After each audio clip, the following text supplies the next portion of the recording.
উদ্দেশ্য যখন এক, তখন শত্রুও কিছুক্ষণের জন্য বন্ধু।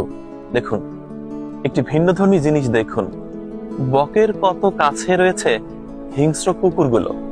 একেবারে এক থাবায় বকের ঘাড় মটকে দেওয়া যায়, কিন্তু তারা তা করছে না, কারণ এই দুজনের উদ্দেশ্যই হচ্ছে একই রকম, অর্থাৎ এই ময়লা আবর্জনার ভেতর থেকে খাবার খাওয়া, উচ্ছিষ্ট অংশ খাওয়া।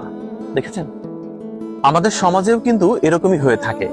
যখন আপনার শত্রু এবং আপনার বন্ধু একই উদ্দেশ্যে মিলিত হবে, তখন কিন্তু তারা তাদের জাতপাত ভুলে যাবে।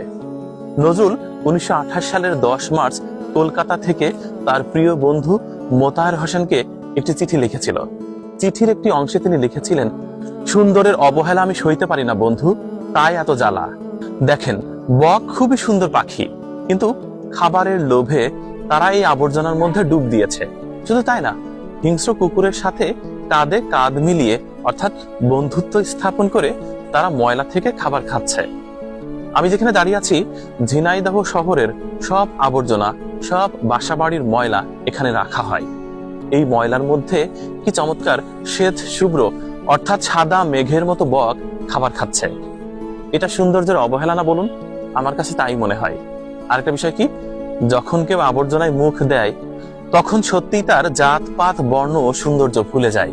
বকের বেলায় তাই ঘটেছে। এত ময়লা, এত আবর্জনা এবং হিংস্র কুকুরের মধ্যেই তারা খাবার খাচ্ছে।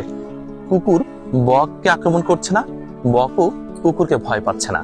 অর্থাৎ দুজনের উদ্দেশ্য যখন একই রকম, তখন আর কি করা, একসাথে বন্ধুত্ব হয়ে যায় উদ্দেশ্য হাসিল করার সময়। সমাজে আপনার যে শত্রু, অর্থাৎ আপনার শত্রু যখন আপনার বন্ধুর সাথে মিলিত হবে, তখন বুঝে নেবেন উদ্দেশ্য হচ্ছে এক, আপনাকে ধ্বংস করা। তো শত্রু আর মিত্র যখন এক হয়ে যায়, একই উদ্দেশ্যে একই বিন্দুতে মিলিত হয়, তখন সত্যিকার অর্থেই খুবই বিকৃত দৃশ্যের অবতারণ হয়। আমার কাছে তাই মনে হয়েছে। বকের সৌন্দর্য ম্লান হচ্ছে বটে।